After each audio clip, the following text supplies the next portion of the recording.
Sometimes I wish I had a time machine, just to go back to eras that seemed a little simpler, a little more slow-paced. And I don't want to live in the past, but there is great comfort and familiarity and in visiting times and really probably people who we miss.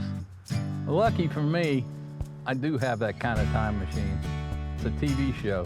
Even better, I get to bring you with me when I go out and discover amazing places like Sunsational Farm in Umatilla, Florida. This juice was on the tree this morning. I went and picked the oranges myself. We're gonna take you through that. We're gonna take you through a lovely day. Get in my time machine and come on. Let me take you where the food comes from.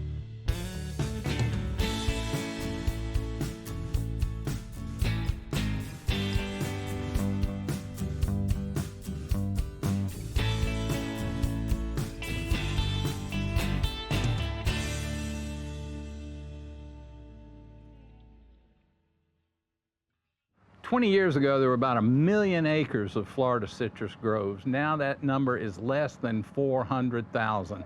That's primarily due to a lethal disease called Huanglongbing, HLB, or more simply, citrus greening disease. It's spread by a little flying bug. Once that bug reaches a citrus grove, it's game over. There's no cure, there's no change. What Florida farmers have had to do is learn to find ways to live with citrus greening and learn to find ways to adapt to change. Some of those ways have been becoming blueberry farmers, growing peaches, growing vegetables, growing citrus undercover, different kind of protective means. Some people have taken another route altogether. They've turned to agritourism. They're creating adventures and experiences for families based around farming to literally show you where the food comes from. Some of these things are sensational, but only one is sunsational. Welcome to Sunsational Farms.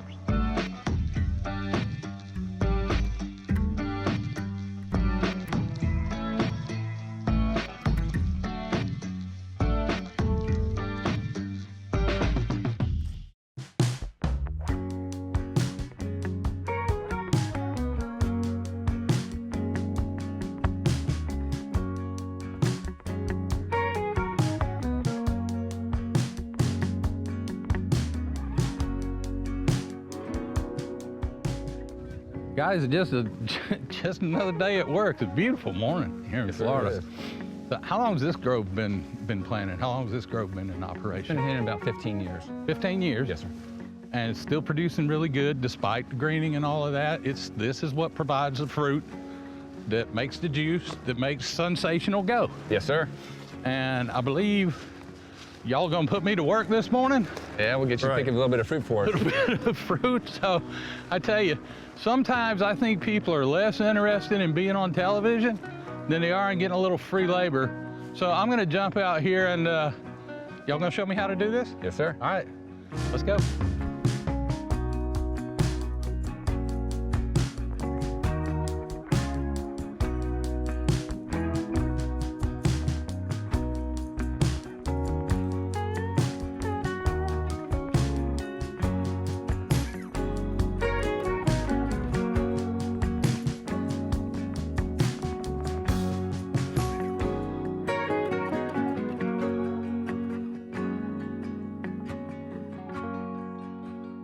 All right, Bill, what variety of citrus is this? This is a Valencia. This is the juice orange. This is kind of the industry standard. It's the premier. For juice. Yes. So we're out here to pick. We're gonna pick some that we're gonna be juicing in a little bit. What I need you guys to explain to me, how do you know which ones to take and which ones to leave? How do you know when they're ready? Give us a little demo. Well, anything, it's got a little bit of green, got green on it, is fine. Mm-hmm. But the more orange they are, the better. Is it based on size, color, all that? Size is good. Firmness for juicing is good. Mm-hmm. You'll see some that are very soft, and we don't like those because they're not going to go through as well? They're not going to go, well, they're a little overripe. Okay. So does that affect the flavor or the machinery or the run of juice? Just the flavor a little bit. The flavor. Yeah, so we're looking for something that's, a little more tart, a little fresher, a little tangier. Yes, like to me, I would think That one looks pretty good. good. That'd be good. And it's firm. Yep. It's not like a baseball, No, but but it's good. and do you just snap it off, If you pull take it off? If you take it with your hand Okay. and just twist your arm. Twist your arm. Twist your finger or your wrist a little bit. That's all connected. Yeah, yeah. You know, there's a song about Yeah, that. yeah, yeah. One bone's connected to the other bone, Yeah, something. Now, like this little guy, is he should be- ready to go? Yes, sir. So just a twist. Just, yep. There it is, right there. How about that? Okay. Now, I didn't get my own bag. I don't think they expect me to be very productive. 15 years for this grove. How long has your family been around here, Bill? They moved here in the 50s from Pennsylvania. Not a lot of citrus up there. They're potato farmers. They came basically because of my granddad's health. They said to get him someplace warm, and he came down here and lived another 35 years and started the citrus business. And Farmers are going to farm, so Yes, they sir. just quit farming potatoes and started farming citrus. Yes, sir. And things went along pretty well for 50 years or so, I guess. Real good until the 80s. We had some freezes about 83, Right. 85, and 89. That started damaging some of the legacy groves and things that Yes, this sir. state had. Yes, sir. That's when they figured out maybe things needed to move a little further south or they needed to change things up. Yes, sir. Then it seems like 50 years ago, it was pretty easy to be a Florida citrus grower. You made good money at it. You didn't need a lot of it. It was a lot easier. Yes, sir. And it didn't have a whole lot of inputs. It was as close as it gets to the picture people have in their head of you plant it, you go sit on the porch and wait for it to be Yes, done sir. and come back and pick it up. But that changed very radically starting about 20 years ago. Yes, I think sir. the first problem y'all ran into was citrus canker, Yes, sir. which is really just kind of makes it ugly, but it put a big crimp in Florida citrus business because that fruit could no longer leave this state and be transported to other states Yes, sir. because of worries about spreading that canker.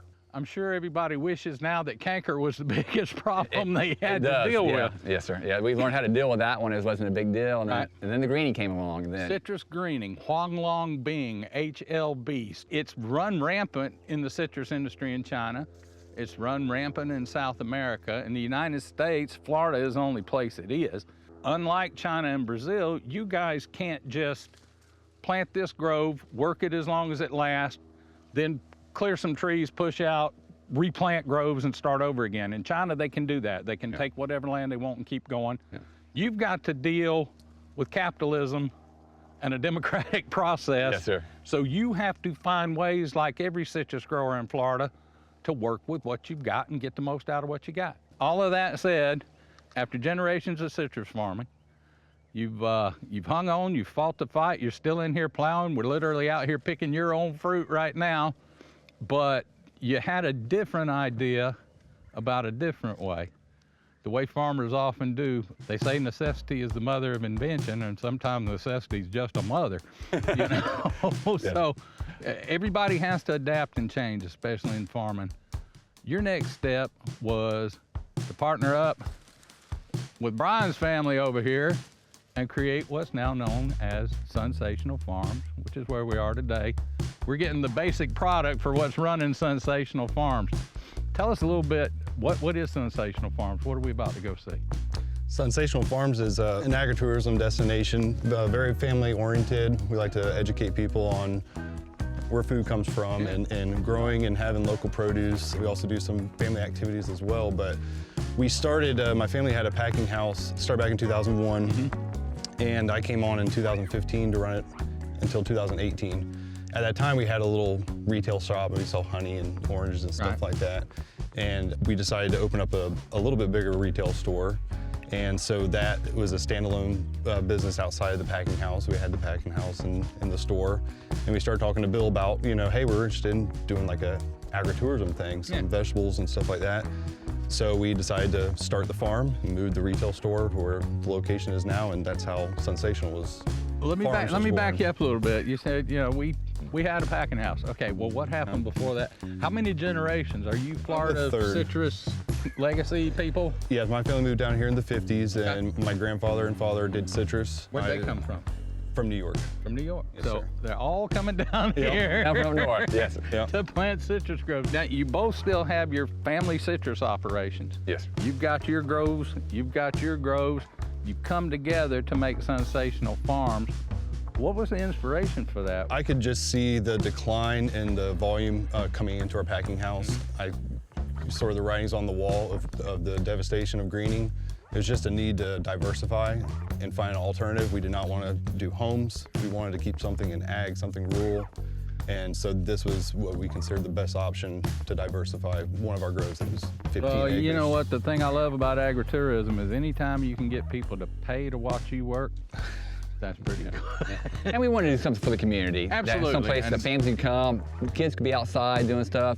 We do field trips for a lot of the schools around. Right. They can come learn how things grow. Sure. Yeah. Where the food comes from. They get to take a lettuce home with them. At the end of the day, they get planted and stuff. So I mean, I think it's a good educational tool for the community. And I too. think part of what I like about it is a lot of time anybody who's been in Florida a long time complains, well, it's nothing like it used to be. It's not like I remember it. It's not like the old days. It's not like it was. But coming into Sunsational Farms, it's almost like a little bit of a time machine Nostalgia. moment, isn't it? Yes, sir. Let's pick some oranges, Let's get to it. Let's get them. Let's get them while the getting is good. Y'all move a lot faster than I do, I guarantee you that.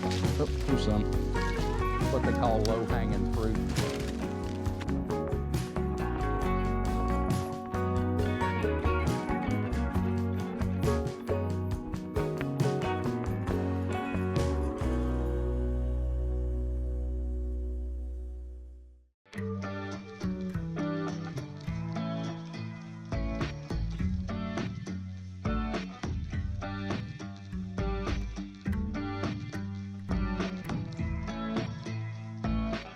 Now, Brian, this is really one of the most important machines, not only at Sunsational Farms, but in the business. People talk sometimes like farmers are trying to poison them. They don't really believe that you do what this machine does. Tell me what this machine does. That's right. So this is actually taken from our commercial packing house after it closed. So what we do here is we dump the fruit, washes it. Wash. Yep. And we can dry it if we want to. If we're selling it for fresh, we can put wax on it as well. Since we're juicing these today, Give we're it just that washing extra it. cosmetic appeal, so that just like when you're buying loose oranges for eating oranges, those are going to have been polished, waxed, prettied Yeah. up. Oh, yeah. They're going to juice. They don't get that last step. Yeah, absolutely. Whenever we get in the juice room, we'll sanitize it as well before we juice it. But yeah, So that's another step. So they're washed here. Then when we take them up to the juice room, Yep. they're going to go through another sanitizing That's process. correct. Yep. and People then don't we juice. understand how seriously this industry takes food safety. Yeah. And I know everybody does it because they have to, and there's regulations and there's things like that, but nobody wants to make anybody sick.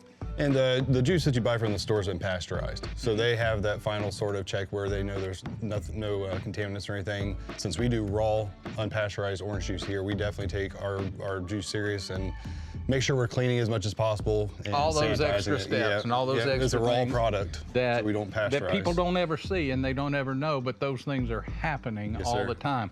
And it's really important, especially in Florida, with juice and when you're talking about juice, because people think about Florida being citrus world and the land of oranges, and boy, it's true, they're everywhere and there's a lot of them, but about 90% of this Florida crop, no one's ever going to see except in a glass. When they're drinking it, 90% of Florida's oranges go to juice. Yep, especially with the Valencia. Well, and you got a great flavor, and it's not always the prettiest orange. It's not Yep. something you would give somebody as a gift. Right. But Florida has some tougher conditions. You've got wind, you've got the sand. Just one little grain of sand, the wind blows it across a small orange. By the time that orange is big, it's a big scar You're on absolutely that orange. correct. And someone's gonna look at that in the supermarket and go, oh, I don't think, there's nothing wrong with that fruit. Right. Just a little ugly. Right. So some of us have had to learn in life to deal with being a little ugly, and somehow we get by. And the maturity, you know, some of the oranges you can see are still somewhat green. Right. And green's okay, green's good. The content on the inside is what we're going for, and these oranges have good content, so they're ready to go. Once this fruit is finished running, from here, we're going straight to the juice room Yes, with sir. it. All right, you ready to get going? Sure. Let's do it. All right. So Bill, this is where the rubber meets the road, as they say. We've seen these oranges come off the tree, come back, go through the wash process, came through, were sanitized again here. Now they're gonna go into this machine and turn into delicious OJ. Yes, sir. Let's see how that happens. Okay. How much juice can that machine make? How fast can it produce? What do you? When we do both machines, we juice about 100 gallons a week, and we do that in about 2 hours. 2 hours? Yeah. 100 gallons? Yeah. So do you only juice Valencias? Do you ever do other things? We juice Hamlins early in the year. Right. Starting usually around Thanksgiving, and we'll juice Hamlins through about into January. February, we may mix Hamlins and Valencias together. And then starting in March, it's all Valencias, March, April, and May. You like the color of that juice? I love the color of that juice. Valencias are so But dark. I love the smell of this. Oh. But that looks like a picture of orange juice. Yes, yes. I mean, that's what you expect orange juice to look like in your head.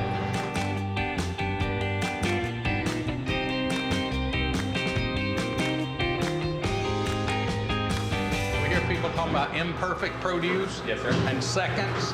And things that used to be discarded, we're now finding a use for those things, which is part of the stewardship. And that's something Florida figured out a long time ago with growing fruit for juice.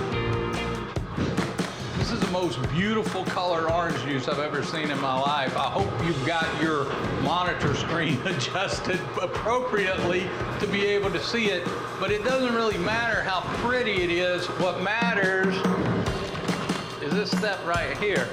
I'm gonna think this is probably the freshest orange juice I've ever had in my life. We picked the fruit off the tree, we brought it up here, we washed it, we cleaned it, we sanitized it. I just fed it into the juicer myself. I've deserved this. It's incredible the difference between something you buy in a supermarket carton and something that comes right off the tree, right in the cup, and right in your mouth.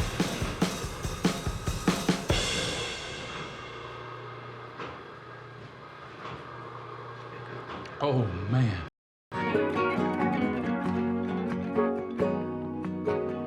So it's a beautiful day in May in Umatilla. It's the middle of the week, and we're sitting here at Sunsational Farms, which your two families have created together, multi-generational Florida citrus families.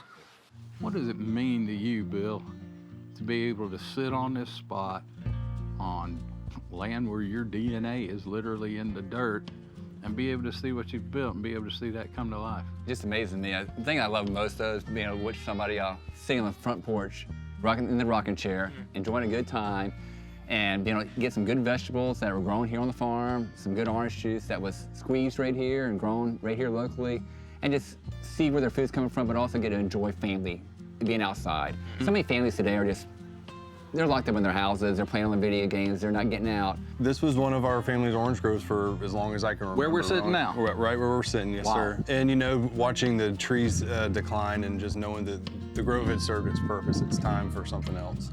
And not wanting to put back citrus, but wanting to keep something in agriculture, something for families in a place like this, as agritourism type things. Now, So, did you go straight through the citrus chain? I mean, I actually was doing architecture. what? I was doing architecture before, yes. Sitting behind a computer 10 hours a day wasn't necessarily my lifestyle. Pictures of buildings. Yeah, yeah. You lost your father. You were an architect. At that time, you came back to help out with the family farm. Did you want to, or did you feel like you had to? What was the pull? What brought you back here, Brian? There was a little bit of both, I'd say. The need to see the family business keep running the packing house with our family. So it was a desire to sort of see that continue on. Family packing house. When we talk about a packing house, that's the place where the citrus goes and runs. We saw the little machine that washes it. We saw the juicers. We saw those kind of things. On a large scale, like you said, that machine is one of the machines Yes. that was in your family packing house. That was your legacy. That was that heritage. That was everything everybody in your family had worked for. It must have been a murderous moment. It was a very difficult decision, especially something that, you know, my mom had been doing for so long to finally say that this is not going to work out anymore. You know, so it was definitely tough on our family, and then to take a leap and do something like this, you know, so it was a big change over those 2 years that we were trying to build this up. And all of this has come because at peak in about 2000, Florida had close to 1 million acres of citrus groves. Now, I think in the last citrus census I saw, it's a little under 400,000. And most of that has been lost, if not directly to greening, through associated things, business decisions like your family made due to greening. There's got to be a certain satisfaction in having the cussedness to stick it out and make a go of it, guys. It's not an easy job, but it's something you just love to do. I mean, I love being outside. I worked as an accountant for 8 years. I hated being in an office. Right. I like the variability, something that changes every day. Yeah. You're not doing the same thing day after day after day. Yeah. So I just love Ever. that. I mean, yeah. ever. Even if it's the same thing, it ain't the same day. No. And you never know what you do until you get up in the morning, because sometimes what needs to be done, and you have to go do it. It is very satisfying to be able to grow something, Yeah. and somebody says, that's good, that's a good tomato, that's a good strawberry, you know, that is very rewarding for me. I So heard enjoy people that. in the store, there was somebody who had brought a couple who were friends of theirs who had never been here before. And they were walking around picking up the big tomatoes and going, can you believe this? Look at this. And it's the things and the joy on their faces. And y'all weren't even there, so they weren't trying to get a better deal or something. They were genuinely thrilled to be here and really happy to be here and see that.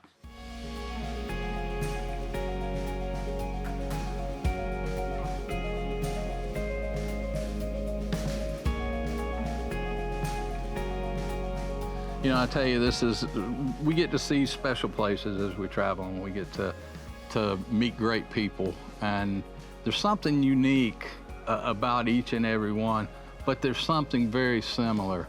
There's a heart and a soul that runs through farming. It doesn't matter what you're growing or where you're growing it. You've got something in common with the other people who care so much. They're so passionate, so committed. They'll do anything to keep you fed out here where the food comes from.